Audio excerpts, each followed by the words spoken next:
News, सच जरूरी है। नमस्कार, MNS न्यूज लाइव में आप सभी का स्वागत है। मैं हूं आपके साथ अर्शी अंसारी। आइए देखते हैं देश और दुनिया की तमाम बड़ी खबरें। महिला आरक्षण मोदी है तो मुमकिन है, अनुराग ठाकुर। जी हां, केंद्रीय सूचना एवं प्रसारण मंत्री अनुराग ठाकुर ने महिला आरक्षण बिल को क्रांतिकारी कदम बताते हुए कहा कि मोदी है तो मुमकिन है। उन्होंने कहा कि पूर्व में कांग्रेस गठबंधन की सरकारें सत्ता में रही, पूर्ण बहुमत की भी सरकारें रही, लेकिन महिला आरक्षण पर कांग्रेस ने कुछ नहीं किया। आज प्रधानमंत्री नरेंद्र मोदी ने आदि आबादी नारी शक्ति को उनका हक देकर अभिनंदनीय कार्य किया है। अनुराग ठाकुर ने कहा कि आज मंगलवार को नए संसद भवन में महिला आरक्षण बिल पेश किया गया। इस बिल को नारी शक्ति वंदन अधिनियम नाम दिया गया है। इस बिल में लोकसभा और विधानसभा में महिलाओं के लिए 33% सीटें आरक्षित करने का प्रावधान किया है। इस प्रकार के ऐतिहासिक कार्य को मूर्त रूप में देखकर प्रधानमंत्री नरेंद्र मोदी जी ने देश की महिलाओं के और सशक्त कराने का काम किया है। उन्होंने कहा है कि उन्हें खुशी है कि भारतीय जनता पार्टी यानी भाजपा संगठन और सरकार में महिला नेतृत्व व विकास पर बल देती है। भाजपा नेता ने कहा कि प्रधानमंत्री मोदी की ओर से आधी आबादी के नेतृत्व में भागीदारी के लिए गए इस निर्णय की जितनी सराहना की जाए कम है। संसद में 33% महिला आरक्षण न सिर्फ महिलाओं का मनोबल बढ़ाएगी बल्कि राजनीति में नारी शक्ति की भागीदारी बढ़ाने, समाज सेवा, राष्ट्र निर्माण में उन्हें आगे आने के लिए प्रेरित करने।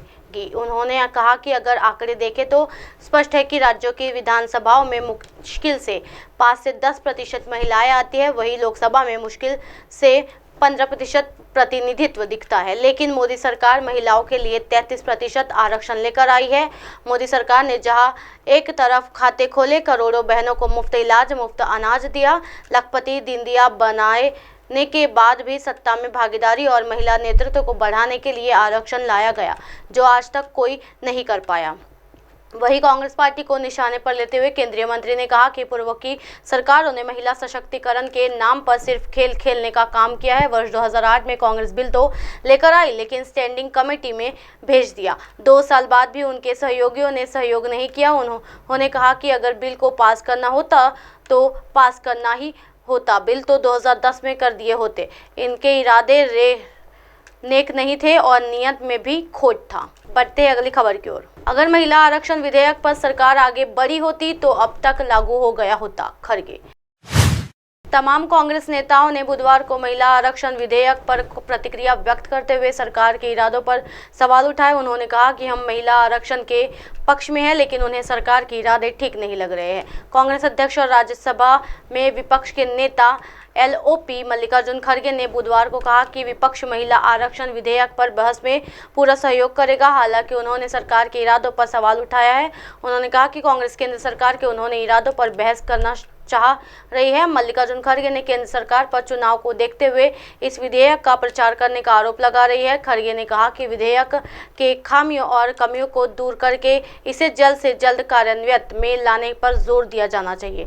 खड़गे ने कहा कि 2010 में हमने राज्यसभा में विधेयक पारित किया था, लेकिन ये लोकसभा द्वारा पारित होते ही विफल रहा, इसलिए ये कोई नया विधेयक नहीं है। अगर उन्होंने उस विधेयक को आगे बढ़ाया होता तो ये जल्द ही पूरा हो गया होता। उन्होंने कहा कि मुझे लगता है कि वे इसे चुनाव के मद्देनजर प्रचारित कर रहे हैं। खड़गे ने कहा कि इस बीच पिछड़े और अनुसूचित जाति यानी SC समुदाय की महिलाओं को शामिल नहीं करने पर केंद्र की आलोचना करते हुए कांग्रेस सांसद प्रमोद तिवारी ने बुधवार को केंद्र से लोकसभा में 2010 विधेयक पारित करने और आरक्षण शुरू करने का आग्रह किया। सांसद तिवारी ने कहा कि मैं चुनौती देता हूं कि अगर बीजेपी की नीति और नियत ईमानदार है तो गारंटी दे कि 2024 में चुनाव में महिलाओं को आरक्षण मिलेगा।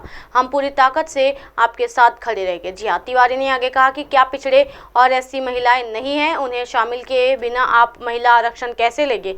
मैं केवल ये कहता हूं कि यदि आप ईमानदार थे तो 2010 का विधेयक जो राज्यसभा द्वारा पारित किया गया था वो अभी भी मौजूद है। आपको उसे लोकसभा में पारित करना चाहिए था और आरक्षण शुरू करना चाहिए था। इससे पहले विधेयक के कुछ प्रावधानों पर प्रतिक्रिया व्यक्त करते हुए कांग्रेस के मीडिया प्रभारी महासचिव जयराम रमेश ने कहा कि यदि प्रधानमंत्री नरेंद्र मोदी की महिला सशक्तिकरण को प्राथमिकता देते के लिए कोई वास्तविक मंशा होती तो महिला आरक्षण विधेयक तुरंत लागू किया गया होता। जयराम रमेश ने एक्स पर पोस्ट किया कि अगर प्रधानमंत्री की महिला सशक्तिकरण को प्राथमिकता देती ने की कोई वास्तविक मंशा होती तो महिला आरक्षण विधेयक बिना किसी किंतु परंतु और अन्य सभी शर्तों के तुरंत लागू कर दिया गया होता। उसके और भाजपा के लिए ये केवल एक चुनौती जुमला में है जो कुछ भी ठोस नहीं देता है। इसी तरह की दिन भर की तमाम बड़ी खबरों से फिर कराएंगे आपका रूबरू। तब तक के देखते रहिए MNS न्यूज नेटवर्क। मेरे साथ ये निरीश अंसारी के साथ नमस्कार।